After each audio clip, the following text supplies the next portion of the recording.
Olá pessoal, tudo bem com vocês? No Aprendi Mais Essa desta semana, a gente vai tratar um pouquinho aí, tentar trazer algumas características para vocês desse assunto que é o da moda, né? Que é a PEC dos gastos públicos. Vamos tentar traduzir numa linguagem um pouco mais acessível, né? Para que todos possam compreender um pouquinho melhor o que é, qual o objeto, do que fala, né?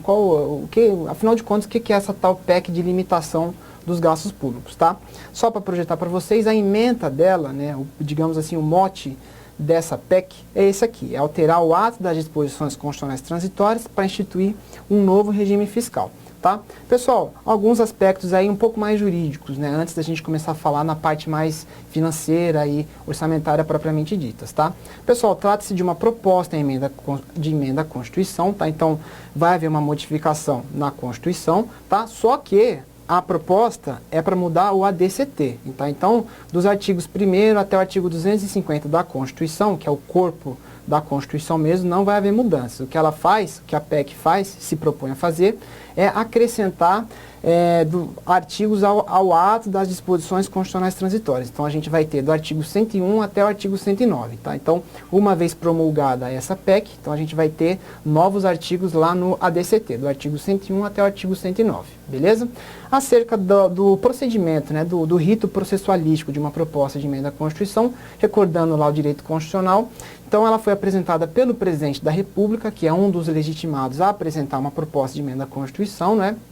Então a proposta sendo externa, né, do Congresso, né, sendo de um integrante que não é do Congresso Nacional, então ela começa a tramitar pela Câmara dos Deputados. Então, quando ela ingressou, né, quando o projeto foi apresentado na Câmara dos Deputados, ele recebeu a numeração de PEC 241, né, também muito se falou na mídia, né, PEC 241, aprovada, ela tramitou pelas comissões, ela passou por 2 votações em plenário, tá? Lembrando, né, 2 votações em cada casa, 3/5 dos respectivos membros. Então, na Câmara dos Deputados, ela passou, respeitou esse rito, 3/5 dos deputados em 2 turnos de votação, foi enviada ao Senado. Chegando ao Senado, ela ganhou o número aí de PEC 55, tá até aqui no slide para vocês. Então, PEC 55 foi a numeração dela no Senado Federal.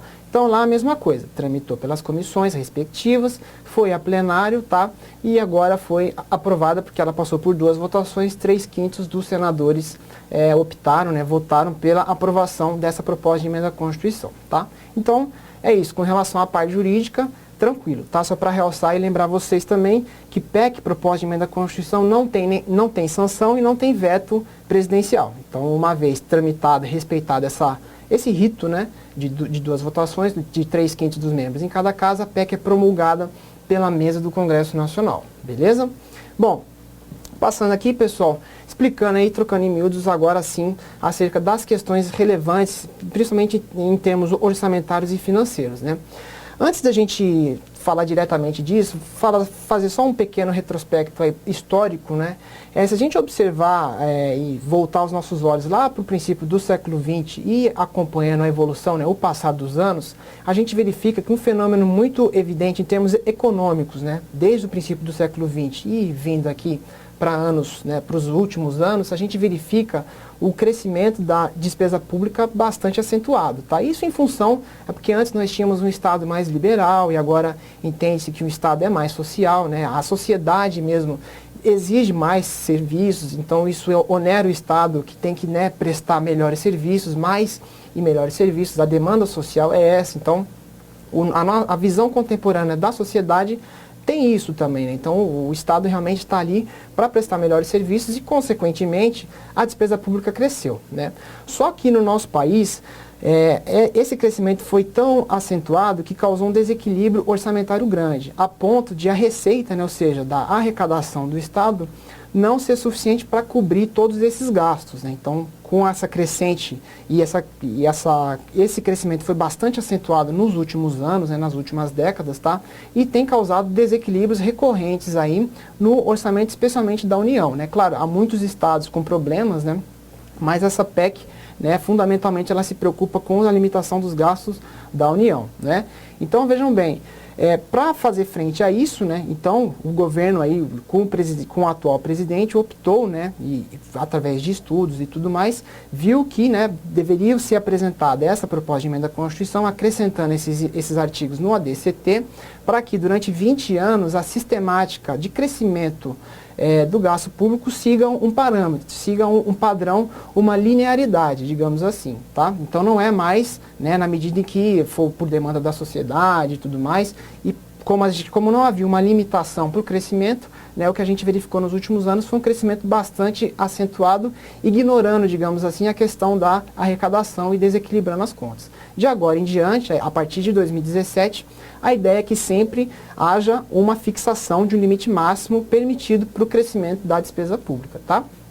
O parâmetro principal, pessoal, para que de ano para ano a despesa pública cresça, é a variação do IPCA, que é o Índice Nacional de Preços ao Consumidor Amplo, né? E esse índice, o IPCA, é divulgado pelo IBGE, tá? Então cuidado para não se confundirem aí com outros índices, tá? É o IPCA, esse é o índice, é o parâmetro, tá, que vai ser utilizado. Isso significa o quê? Que de ano para ano a despesa pública pode crescer? Pode, só que limitada ao percentual de variação do IPCA do ano, tá? Do ano anterior, tá? Então assim, na prática, pessoal, como é que vai funcionar? Primeiramente, essa PEC, ela vai começar a vigorar a partir do exercício financeiro próximo, que é 2017, tá? Para 2017, o crescimento vai ser qual? Vai ser as despesas de 2016, tá? E aí incluindo os restos a pagar, com o percentual, tá, de 7,2%. Então, para 2017, você vai pegar 2016, a inflação deste ano, de 2016, que foi estimada em 7,2%. Então, o que se gastou em 2016 mais 7,2% é o que pode ser o que pode resultar no crescimento dos gastos em 2017. Ou seja, 2016 mais 7,2%. Ponto, tá? De 2018 para frente, aí vai valer a regrinha do IPCA. Tá aqui para vocês o IPCA, tá? Então de 2018 a 2017 mais IPCA. 2019, 2018 mais IPCA e por assim vai por 20 anos, 20 exercícios financeiros, tá?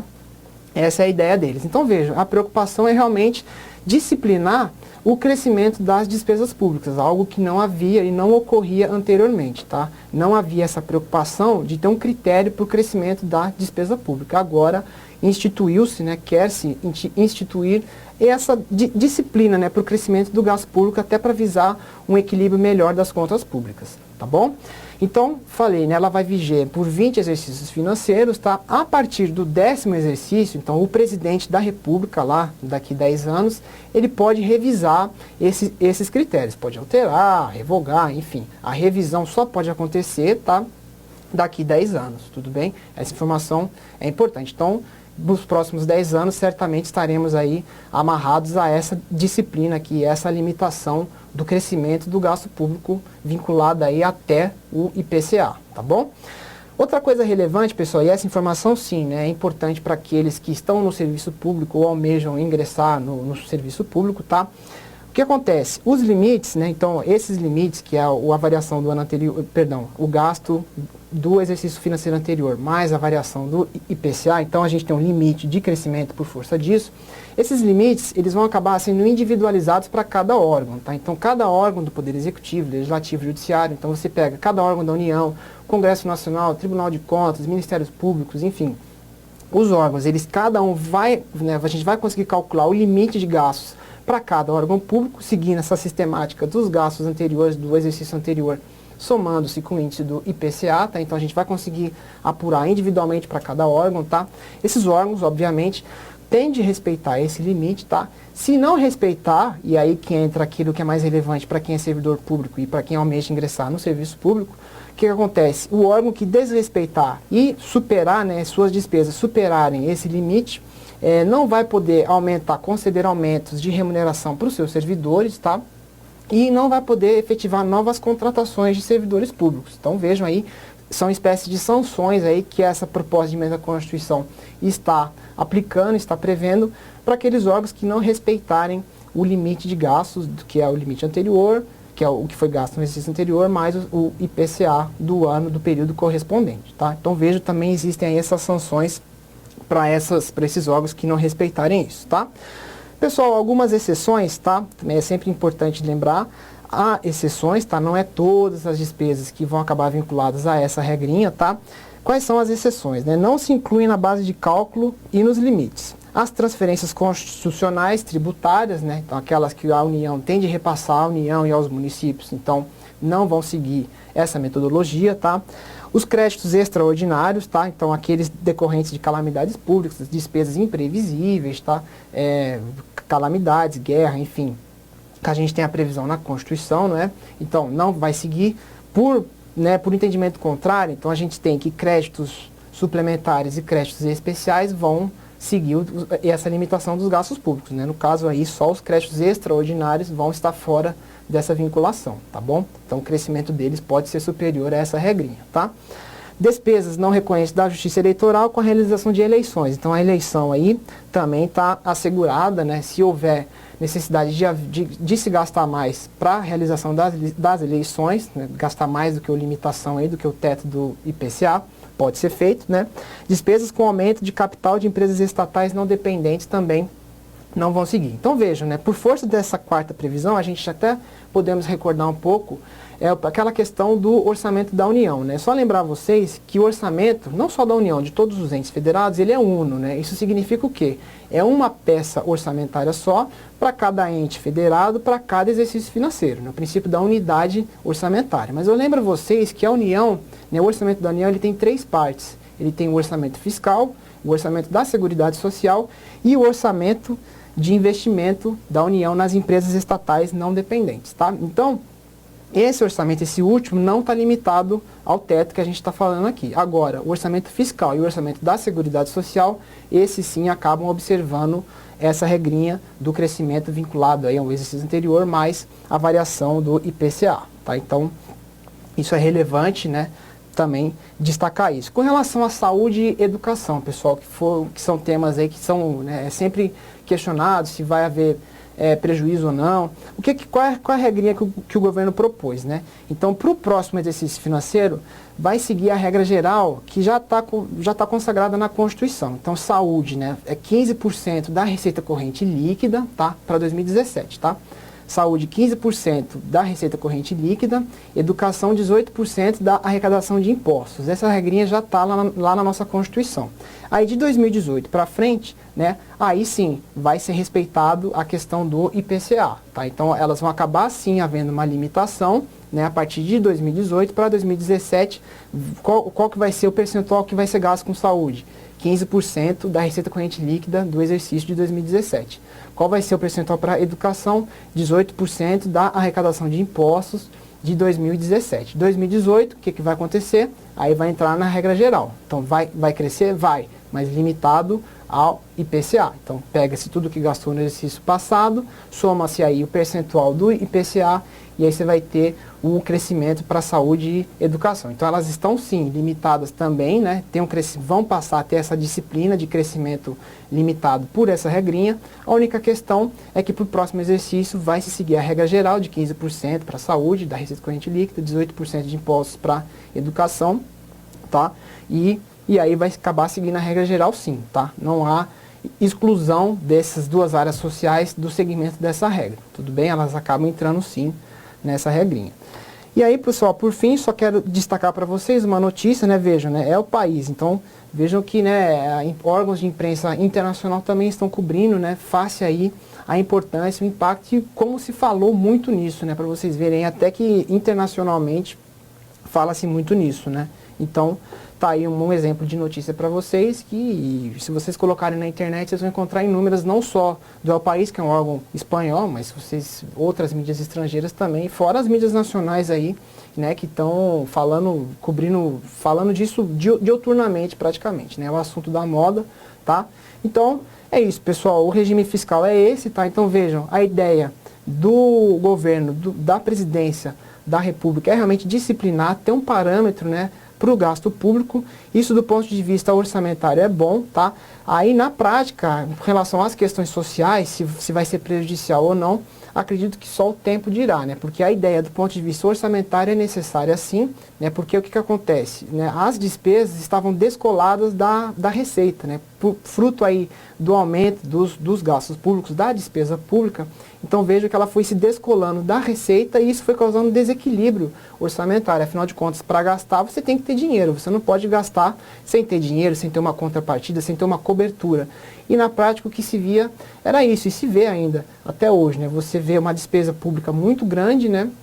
Com uma arrecadação, e até por força de crises econômicas, e no ano de 2016 estamos aí vivenciando uma crise financeira, uma crise econômica que já vem aí de exercícios passados, e não é uma novidade do ano de 2016, ela já se iniciou há algum tempo, né? Então, até por conta disso, a arrecadação do governo cai, mas a necessidade social, o que as pessoas precisam, elas sempre estão de fato demandando muito do governo, dos serviços sociais, enfim, né? Então a receita, a despesa ela não vai parar de crescer. Agora, com essa regrinha, né, com esse cenário novo, você vai disciplinar esse crescimento e, do ponto de vista orçamentário, é certo que essa PEC traz ganho sim. E aí, como eu disse, né, com relação às questões mais sociais, realmente precisaria verificar isso aí nos próximos anos, como é que vai ficar, se vai haver grandes impactos ou não, só realmente o tempo que vai, né, nos dizer e nos dar a resposta mais adequada para isso, tá?